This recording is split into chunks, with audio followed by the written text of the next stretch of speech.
పేరు? నా పేరు ప్రసాద్ అండి. ఎక్కడి నుంచి వచ్చారండి? వైజాగ్ నుంచి.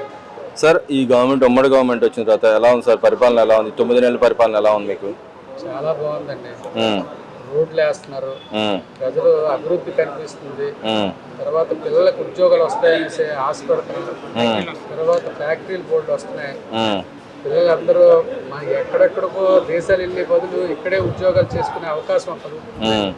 చాలా బాగుంది సార్ ప్రభుత్వం. అంటే మరి జగన్మోహన్ రెడ్డి గారు అంటున్నారు అసలు ఏ పథకాలు రావట్లేదు, ఆయన ఇచ్చిన వాగ్దానం. పథకాలు ఎందుకండి, ఇవాళ ఇచ్చి రేపు పప్పు బెల్లాలకి ఏదో గుడికెళ్తే పప్పు బెల్లం ఇచ్చినట్టు ఇచ్చారు సార్. పప్పు బెల్లం ఆ పూటకి తింటారు సార్, తర్వాత రాదు కదా. మరి ఎందుకని వీళ్ళు ఇచ్చిన వాగ్దానం కూడా నెరవేర్చలేదు? ఈ గవర్నమెంట్ వ్యతిరేకత నెరవేర్చకపోయినా పర్వాలేదు, ప్రభుత్వం పిల్లలకి తర్వాత రాష్ట్ర భవిష్యత్తు ఆలోచించి చేస్తుందండి ప్రభుత్వం. మరి ఆయన ఏంది, నేను ఉండగా డబ్బులు బ్యాంకులో దాచిపోయాను, ఆ డబ్బులు కూడా ఇవ్వడానికి ఏం బాధ అని చెప్పి అంటున్నాడు. నిజంగానే ఆయన ఉండగా డబ్బులు దాచి వెళ్ళాడా? ప్రభుత్వ పరంగా మాకు తెలియదు కదండి, అంటే దాచారా లేదా అనేది చంద్రబాబు నాయుడు గారు చెప్తున్నారు. అంటే ఆయన మరి బాబు గారు ఏమన్నా అప్పులు చేసి ఉంది, అప్పులు గవర్నమెంట్ చేసిపోయారు, మేము మెల్లమెల్లగా తీరుస్తూ అందరికి పథకాలు ఇస్తాం అంటున్నారు. ఆయన లేదు మీరు ఇవ్వాల్సిందే, నేను డబ్బులు దాచిపోయాను ఆయన చెప్తున్నాడు. ఏది నమ్మకం అంటారు అసలు? నిజంగానే ఏది నిజం అంటారు? ఇప్పుడు ఏదైనా మనకు తెలియని విషయాన్ని ప్రజల వరకు ఏంటంటే ఎవరు ఏ నాయకుడు ఏది చెప్తే అదే నమ్ముతాం, అంతే కదండి. అంటే దాంట్లో వాస్తవ విలువలు తెలుసుకోవాలి కదా మనం కూడా. తెలుసుకున్నాం కనుకనే బాబు గారి ప్రభుత్వం బాగుందని మేము అంటున్నాం. అంటే అప్పులు అయితే ఉన్నాయి అంటారు, గత గవర్నమెంట్ లో చేసిన అప్పులు అయితే ఉన్నాయి. అండి ఎక్కడి నుంచి తెచ్చిపెట్టాడండి అసలు 5 సంవత్సరాల్లో అభివృద్ధి ఏం కనిపించిందండి? మనకేంటంటే పథకాలు ఇచ్చారు అంతే. మరి ఓట్ బ్యాంక్ రాజకీయమే చేశాడు ఆయన ఉన్నాగా. మరి ప్రజలైన నాకు నమ్మకం, ప్రజలు నేను వాళ్ళకి ఎంతో సేవ చేశానని చెప్పి అన్నాడు గతంలో. నిజంగానే అంత సేవ చేశాడు అంటారా? సేవ చేస్తే ఎందుకంటే డిపాజిట్ లేకుండా పోతుంది. మరి ఆయన నాకు ప్రతిపక్ష నాయకుడు హోదా కావాలని అడుగుతున్నాడు ఆయన. ఎందుకు మరి ప్రజలే ఇచ్చారు కదా, ప్రజలు ఇవ్వలేదు కదా. మరి వీళ్ళు ఇవ్వట్లేదు, నాకు కక్ష కట్టారు నా మీద, అందుకే నాకు ప్రతిపక్ష నాయకుడు హోదా ఇవ్వట్లేదు, కంపల్సరీ ఇవ్వాల్సింది రాజ్యాంగంలో లేదు అంటున్నాడుగా. ఎవరండి ప్రజలు ఇస్తే వీళ్ళు ఎవరు ఆపుతారు?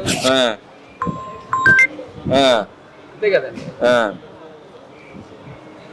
మరి ఈ గవర్నమెంట్ వచ్చేది అసలు పథకాలు ఏమి ఇవ్వట్లేదా?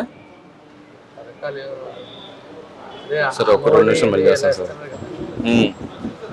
మరి ఇవ్వలేదు, ఇంకా పథకాలు ఏమి ఇవ్వట్లేదు, నేనుంటే ఈ పాటికి అన్ని ఇచ్చేసేవాడిని. ఆరోగ్యానికి ఖర్చు పెడుతున్నారు సార్. మరి ఈ విద్యా వ్యవస్థ అంతా భ్రష్టు పట్టిస్తుంది అంటే ఈ గవర్నమెంట్ వచ్చిన తర్వాత. అంటే పిల్లలకి ఇంకా అమ్మఒడి వేస్తున్నారు, అమ్మఒడి ఇవ్వలేదు అని చెప్పి అడుగుతున్నారు కదా.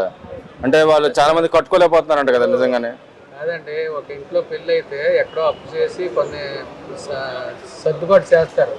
ఆ అప్పుల్లో ఉన్న ప్రభుత్వం ఇప్పుడు అన్ని ఊళ్ళో నుంచి బయటకు వచ్చి ఒకటి తీరుస్తుంది. అంటే ఇక్కడ చంద్రబాబు నాయుడు అంటే మోసం అంటే చంద్రబాబు నాయుడు అని చెప్పి అంటున్నాడు. నిజంగానే చంద్రబాబు నాయుడు గారు మోసం చేస్తున్నారు అంటారా? నేను ఏదో చెప్తాను సార్. అంతేనంటారు. అంటే ఇక్కడ మోసం అనేది లేదంటారు చంద్రబాబు నాయుడు దగ్గర.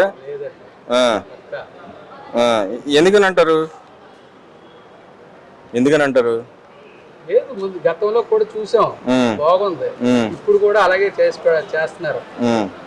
మరి ఇప్పుడు మీరు అసెంబ్లీ చూసారు కదా, అసెంబ్లీలో ఎలా ఉంది సార్? అసెంబ్లీలో జరిగిన చర్చ విధానం కానీ చర్చలు కానీ ఎలా జరిగినాయి అంటారు?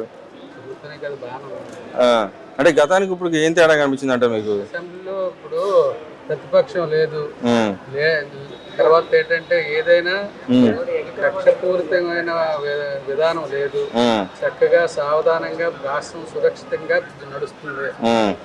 ఏంటంటే ఇబ్బందులు లేని ప్రభుత్వం అని మేము అనుకుంటున్నాం. మరి పవన్ కళ్యాణ్ గారు ఎలా ఉంది ఆయన పరిపాలన? కానీ కళ్యాణ్ గారికి బాగా చేస్తారు. ఓవరాల్ గా రాష్ట్రంలో పరిస్థితి ఎలా ఉందంటారు? ఇప్పుడైతే బాగుందండి. ఇప్పుడైతే బాగుందంటారు.